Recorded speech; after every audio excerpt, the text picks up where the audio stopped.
Hello ladies and gentlemen, welcome to this video. We are today going to take a look at what you just saw in the beginning there. It is the explained G1000, you can say. They call it explained 1000. And do note that it has some limitations, because some of the features that you have in the real Garmin 1000 would not be simulated. Let's take as an example. If you have been looking for an option to use the hold function, it is, from what I have seen in the real Garmin 1000, capable of doing that for your given waypoints. However, in this simulation it is not simulated. That's a bit sad. Of course, you could always do a manual hold, but there is an exception where hold is actually available. Holds are available at the end of your route. Let's say that you are flying a procedure. I shouldn't have said at the end of the route, but at the end of an approach procedure, if it is a part of it. For example, for this airport, there is an hold by the end, so it is actually shown on the map, the hold function, and the aircraft can also fly that hold, more or less, I should say, because it's not that great. But that's one circumstance where it is possible. So it's not possible to insert from what I know those holds and activate them. Okay,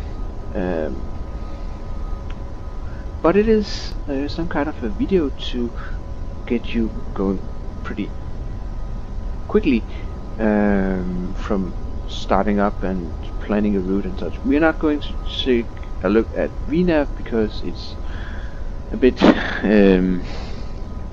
I don't like it. Let me just say it that way. I feel it's much better to just use the old method of calculating you to the given distance from your destination, because you actually often has that information in here, so you actually have a track of how far you are from your destination, and that's basically better in my opinion, because then you can use flight level change, or that's what I normally use, where you just would be able to like in the climb, you can set a given airspeed. The other way, when you're descending, you can just adjust your throttles to maintain your profile, and of course the best is when you actually is able to do the idle descent, of course. But a mix of that and vertical speed, that's basically, in my opinion, better, because you still have the restrictions, and if you're following the charts, and if even you are not, if you are looking at your flight plan, you would actually get the restrictions as well for the altitude, so you actually have the data that you actually need by your hand anyway, so it's not a problem as such.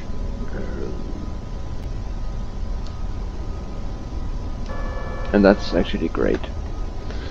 So now we actually have a flight from previously, and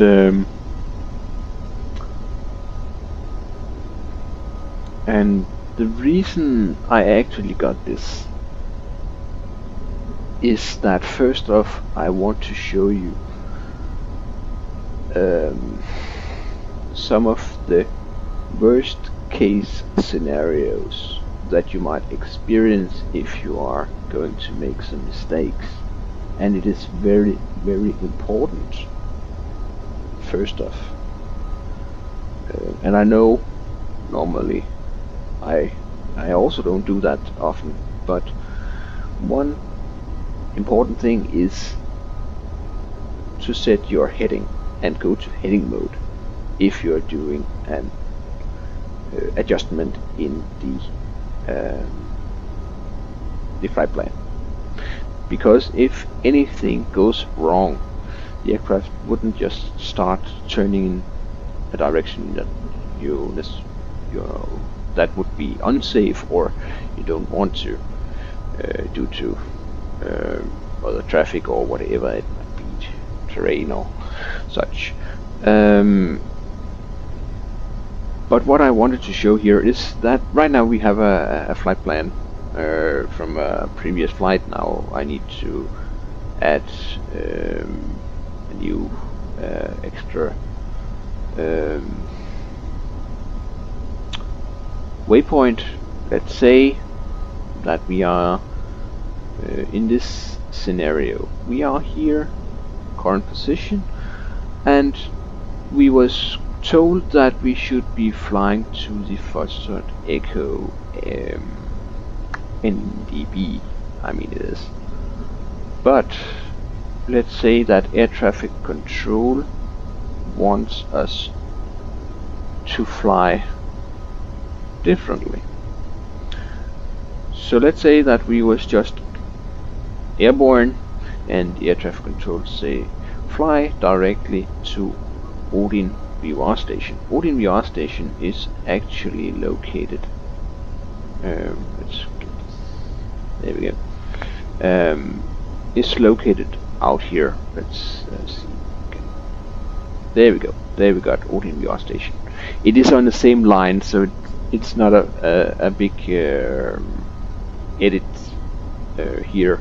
That's not the purpose. The purpose is just to tell you how important it is to do things right, because else we get into troubles. Because it can be that we are doing the same thing, but we are risking losing our complete flight plan if you just hit the direct button. Because then the aircraft would just fly directly to that point and not do anything other than removing your complete flight plan. And that's ruining our complete flight. So let's say that the flight plan would take us from there, and we are going to another station called Kilo Oscar Romeo.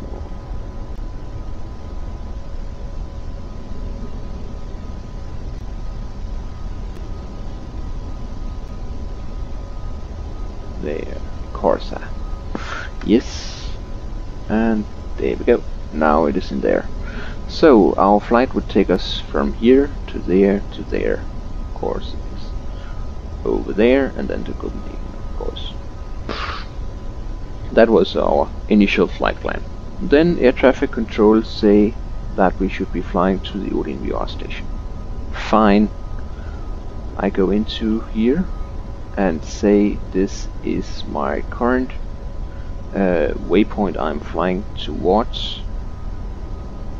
Then I would say that I should be flying to the Odin VR station. And it is there. Enter. Boom. Yes. Now you see the waypoint came up before. It looks a bit odd right now, because right now it doesn't take my current position, but the Odin VR station, and then just adding the route. That would be wrong if you was flying and didn't set the current heading, because then we would cause a problem, because now the aircraft actually thinks that we somehow should get to the Odin VOR station, but it looks like, you can see, the aircraft doesn't know. It knows our position, but it does not draw a line that we should be following in order to fly that. That's why it's mostly important that you actually go below the line and enter it down here, because then it would just come below, and then you could do, because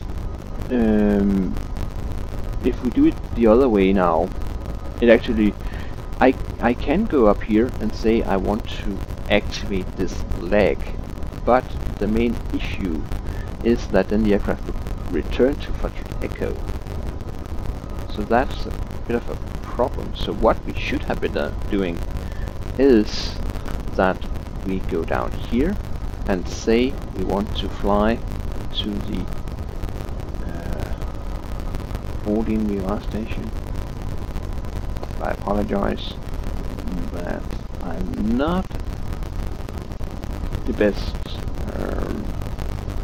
to set this quickly, and that's also why I really like the G1000 750 and 650 that I used in the Aerobask aircraft. I really enjoy it, and it's basically because we are sitting in a desktop, computer, and we're not having the hardware. For some time ago I actually had hardware, and it was a hell of a lot easier to adjust radio frequencies and all that kind of stuff. But when we don't have that, you have a keyboard, you have got a mouse, sit and use those scroll wheels isn't that easy, but that is how to operate those systems, and that's basically because it's more simple. But where I really like the G10, where I can just click the letters, but that's again back to Airbus and Boeing and more airline style, where you can just hit the button, the alphabetic letters as you need them, and it makes it a lot easier and faster to enter waypoints and such. So that's how it is. Now you can see, now it is correctly, even though the aircraft still says how I'm gonna get there. Because right now the aircraft actually thinks we still are at the Odin VOR station. But that was because of the problem we did before, just keep that in mind. So what would I do now? The air traffic controller says that we should be flying to the Odin VOR station. Then I would just hit here and say I want to activate it, because now the aircraft know that we want to fly to this waypoint instead. And now the aircraft flies to that waypoint, because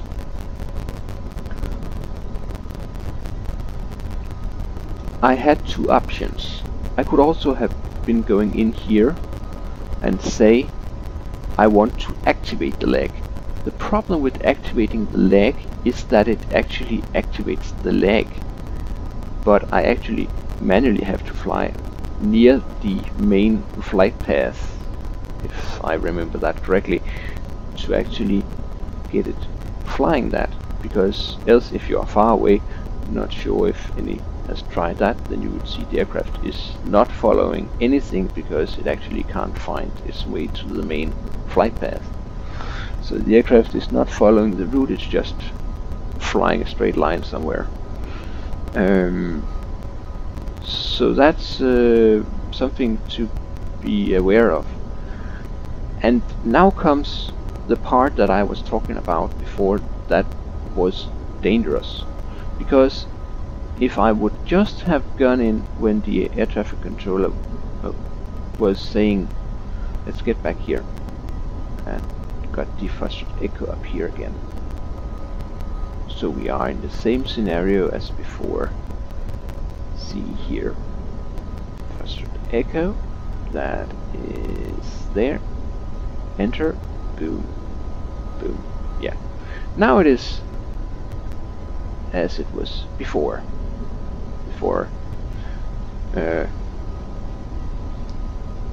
This was the original flight plan. You can say that we should be flying to the Fastest Echo and then to the Corsa VOR station. And that was fine. If I just departed and had said, okay, the air traffic controller wants me to fly directly to the Odin VOR station, fine, I just hit the the direct button and just say, well, air traffic control say that we should be flying to that waypoint. Fine, I do it the quick way, because you can say that's the quick way, because sometimes if you are close to the waypoint, you nearly don't have the time to enter those data. So then it's perhaps easier just to do it manually, but if you need to do this, it is very important that you first make it a part of the flight plan and then say direct, because if I just say direct to the Odin VOR station and press the enter, boom, say yes, I want to activate it. Where is the rest of my route now? It is gone. And that's why it's so important that you are doing the steps in the right order. Else you are risking ending up with an erased flight plan, or a flight plan where you end at a given waypoint like this, and then you actually have to manually enter the whole wave to your destination again from that point on. Not that it is a problem if you got the flight plan by your hand, so you could plot it in, but again it takes some time to enter those data. So it is very important that you do it the right way. That's actually my best advice. But now we are back to scratch. So now let's do a flight as it should be done. Maybe there would be a few quirkiness along the road, but it is to demonstrate for you what the different modes, the different ways of the inputs you are giving the system would affect your flight. So we are starting here at Hans Christian Andersen Airport. Okay, and then we go down to the second line. In here I would just enter our first waypoint, just like we would do in a normal flight, and we are using the Odin VOR station that you might be quite familiar with by now. There we go. That's just straight ahead, because we are departing here straight out and then going to that way, Odin VOR station. Then we would be flying to Trano, TNO.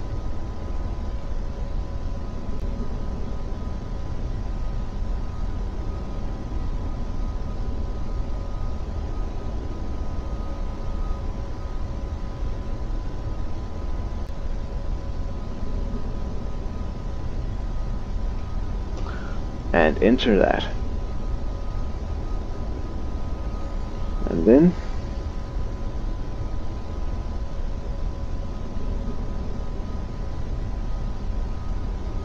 we are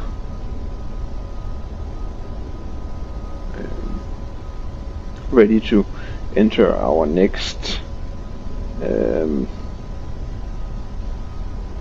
waypoint, or I should say our destination airport, and that is Roskilde, Echo Kilo Romeo Kilo. That's the airport we are going to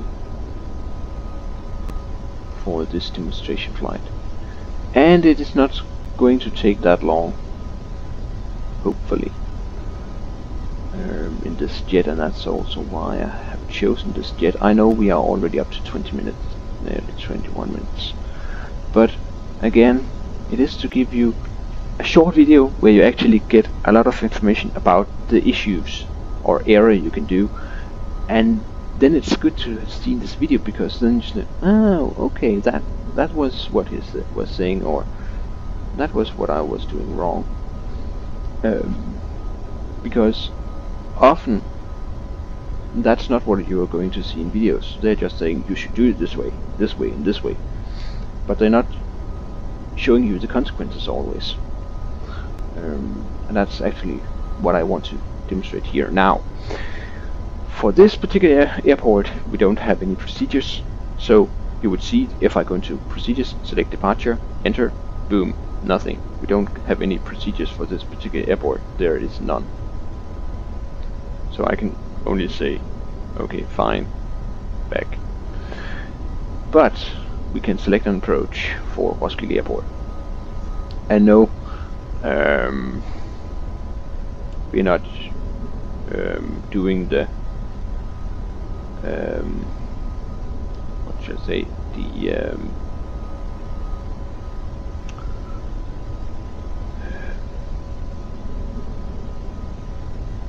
the right procedures as such. We are just going vectors, yes, there we go. And very important thing again, only load the approach, don't activate it. If I activate the approach, the aircraft would actually take it as, okay, now you want to fly this. So it would ignore our main flight path. Not that it is a problem, because now you can see I activate it, and now the cursor is down here. That's a bit of a problem, because now we got no data or any flight path as such, as we really wanted to fly our main flight plan. So I just go back and say, okay, direct, boom. Okay, that was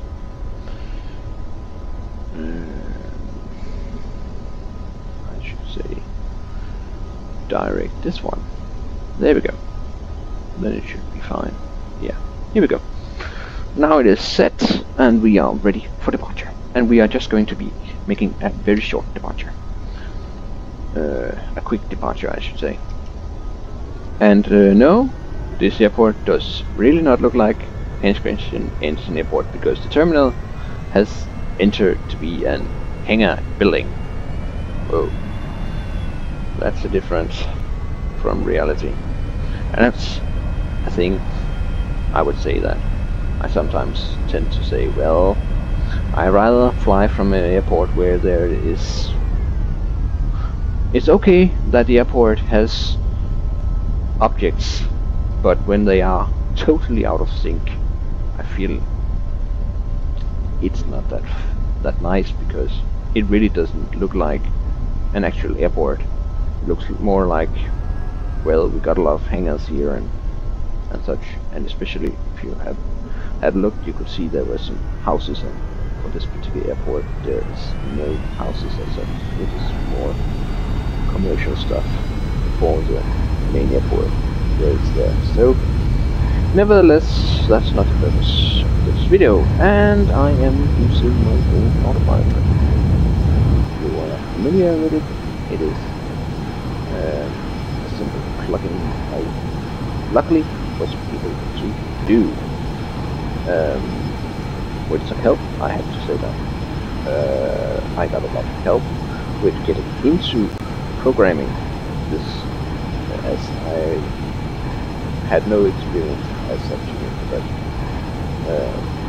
I got it done, and I'm pretty happy with the result, even though when you are finished, you still say, well, that was why did it take so long, was that difficult and such, but nevertheless. Now I'm using what I was calling flight level change. We'll see. It's also this aircraft. Let's see this. There it is. And then we are just climbing up to around 10,000 feet. And I tend to fly this way. There we go. So now we are just going to follow our path as we have set it up here. And right now there is nothing to it as such. But let's say that air traffic control did want us to fly to the Corsa station over here instead. And now we're just going to use some of the information that you have just learned.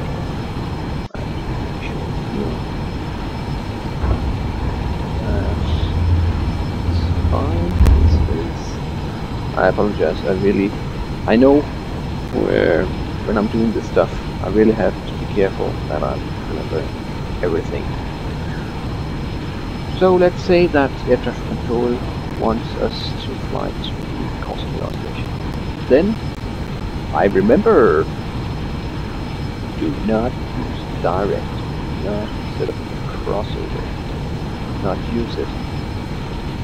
First need to enter it, and I need to do it below the line that I'm actually is active.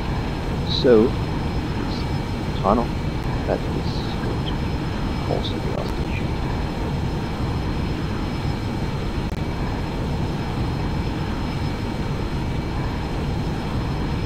And again, of course, now I have to be quick because the next waypoint might get into troubles. Okay. There we go. And what I did in the first part there was actually I was ensuring which waypoint it actually should be. And now you can see the Corsa station is there, right above the tunnel. So I can say now I want to erase tunnel station. And now the platform has been changed. And then you can see something seems wrong now that you might not be able to see before because it was a straight line. It is now the aircraft say just pinpointing from Anscratch Holding the station, Corsa station, and then to Roskilde. Why is that? Well, the approach is not part of the route. It's not like a Boeing or such where just remove this line and then it would automatically intercept the approach. No, you have to activate it. But again, as I was mentioning before, I should not activate it because then the aircraft gets into problems. And I can show that now because if I go in and say that I want to activate the approach, let's just say that I'm not going to say activate vectors, it is activating the approach. Boom. What is now going on here? See, the aircraft just starts turning.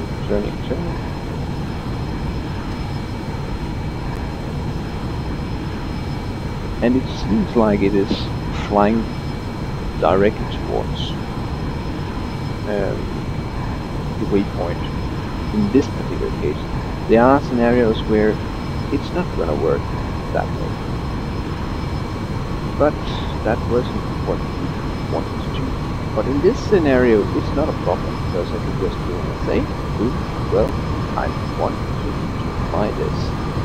So here it does not have so much of an effect other than what we forgot was that when I was making is edit. I should have been heading. One easy thing to do with this particular aircraft here is that I have the option here to actually go in and say that I should have hold up the heading. And one night I should have pushed. So when I was on track, I should have pushed the button and set the heading mode. Then the aircraft wouldn't have been starting turning in the directions. So that's why it's important to set a phone to heading. Set the main heading. And then you can make the edits, because if I had made a mistake like that, well, in this particular case, it's easy for me to jump back.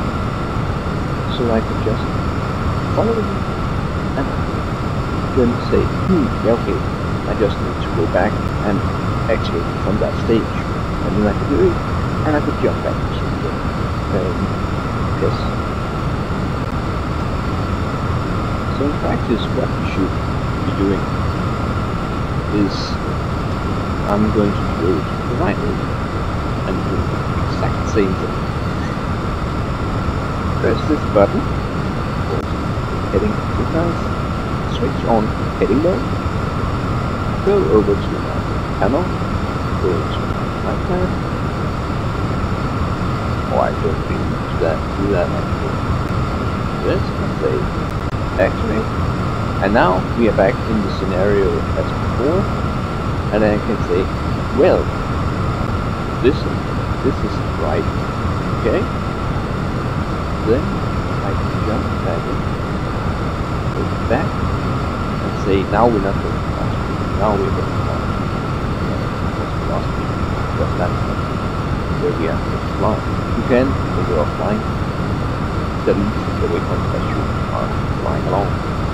So you don't have a long list to scroll through. That's actually one nice tip I'm giving there, because it really can save some time.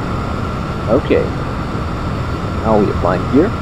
Air traffic control says it's better for you to fly to the time we are starting, just as planned.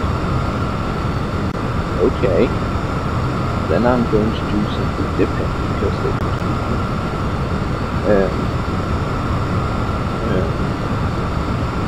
something different. So let's say that we should be flying to Tarviar station. Enter that.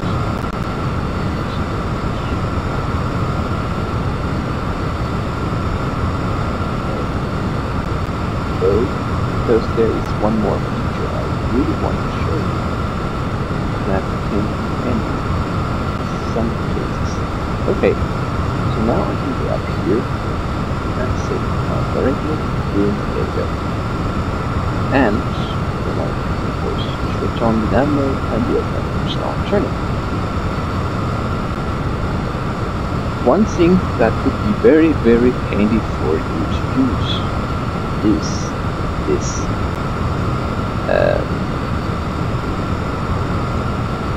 if I go in here and say the Tarviar station, one thing to mention is I need that you can't set an offset for an action.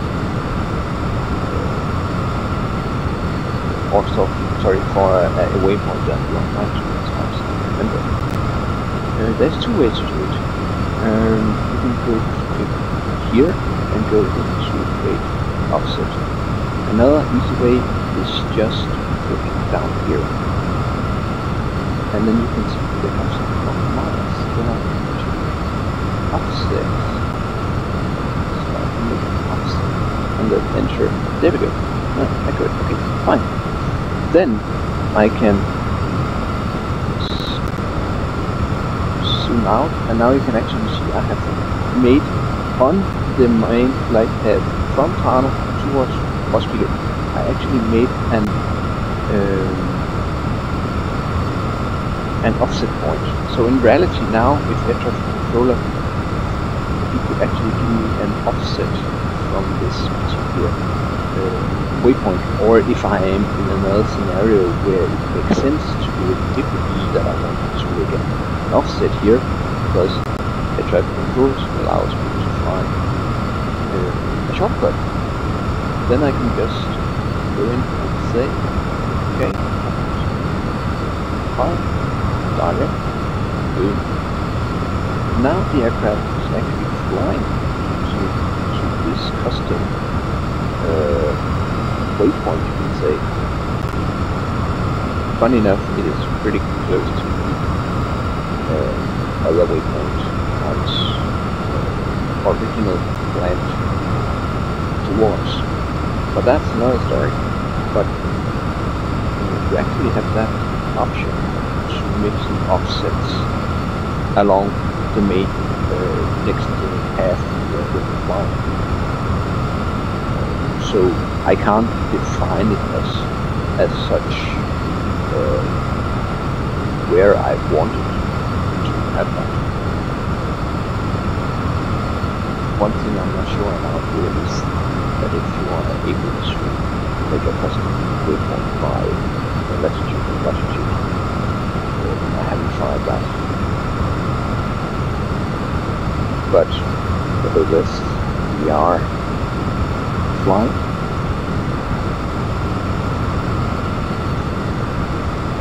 And the weather seems to improve, even though we started with a bit more turbulence, but that's another story.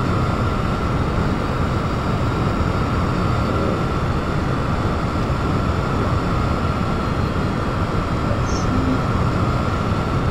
Here we go.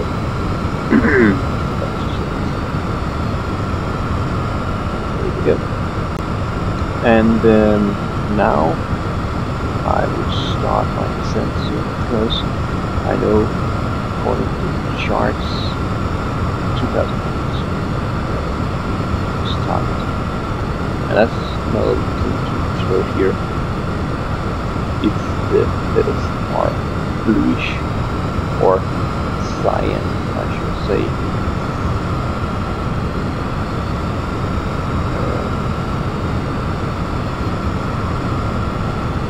because normally in here we are to cyan and magenta, even though it's look like red, reddish or a bluish color. In terms of how it's done in the graphical world, it's cyan and magenta and such. So that's actually why they are called that. It's actually their color.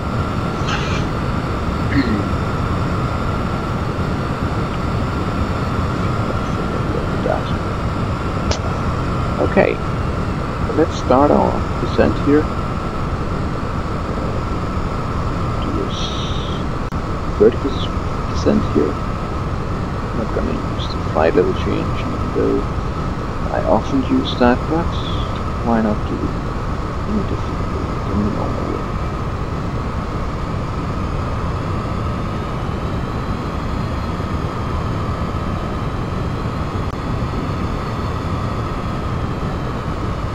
So that's basically some of the options that you have there, that you actually would be able to do. Hopefully you now have a better understanding of how important it is always to take a waypoint, a new waypoint that you get it into your flight plan and then say direct.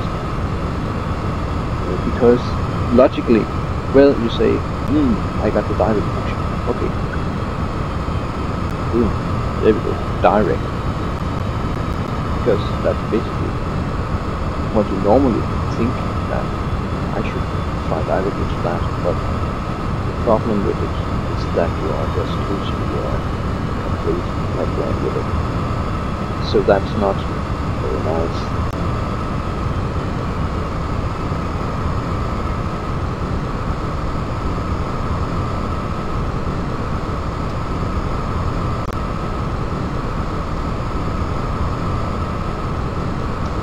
are going to expedite our descent, so I'm going to switch off the auto throttle and go to manually adjust.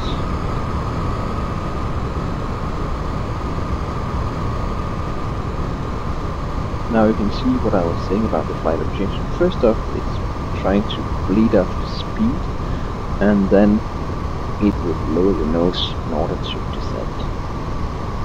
Now I decel to 150, just to get the airspeed down so we don't come in hot, even though we also have to be careful because we are pretty high right now. There are some methods I could use to decelerate right now. I could lower the landing gear, that's something I would do now. Then I could decelerate a bit more, because we are well below the limits for extracting, or extend I should say, the landing gear as far as I remember. I can't really remember. Airspeed for landing gear. Nevertheless. And now it's just following normal procedure for our main flight here and coming in for the approach. The things that we did not use here was all the enable VNAV and using all that. I would just want to say it is there, and you can adjust some altitude and such. What I should be doing now is I actually should go in and say activate approach, because then the aircraft will actually start following our planned approach here. And that's very important that you really remember that, because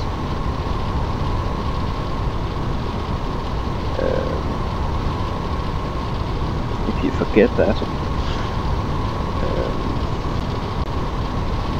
the aircraft would just fly directly to Roskilde Airport instead of following the main procedure.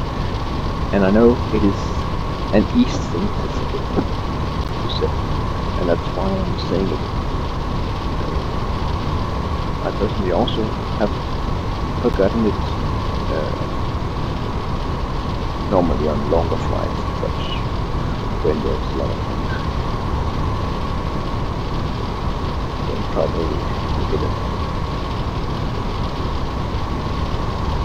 bit stressed by air traffic control, and I might forget a bit about it. But it's all routine. And now we're coming down into the rain again.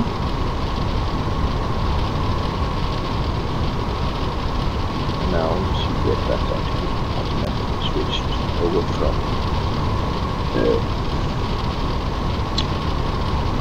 from nav or from GPS source to actually log. But now what I do also is ready for landing here, and I am going to switch off the autopilot. Okay. So I manually control over the aircraft, and again I got the aviation here. Profile.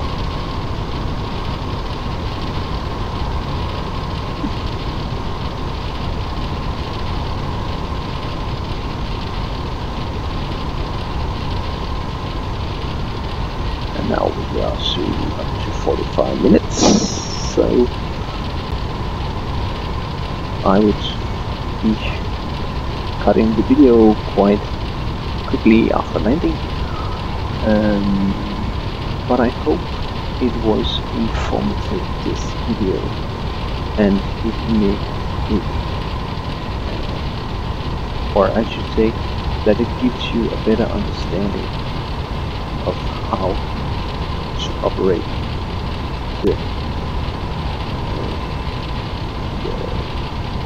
X-Plane 1000, as you can say, replica of a, or I should not, I'm not sure if I should say replica of G1000, but it is basically that it is based around, but with some short, with a few options, I probably should say.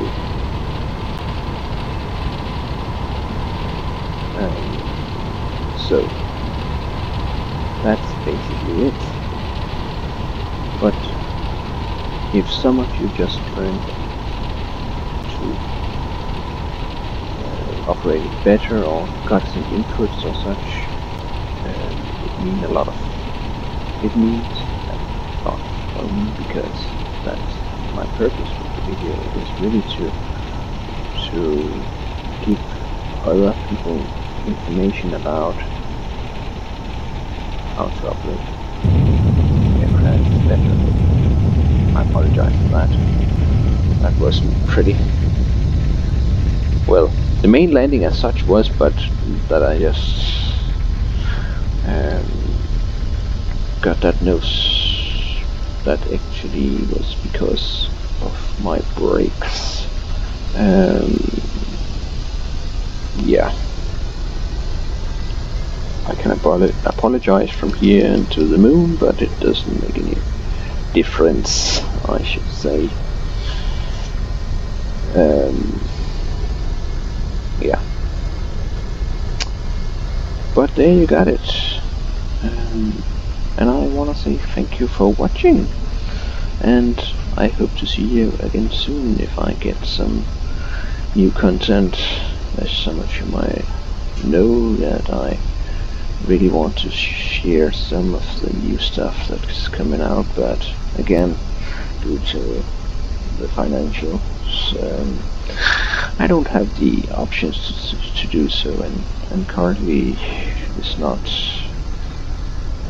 into some beta testing at the moment, as I am at some points. It has been quite low for some time due to some circumstances. So that's it. But thank you for watching, and bye bye. See you again soon.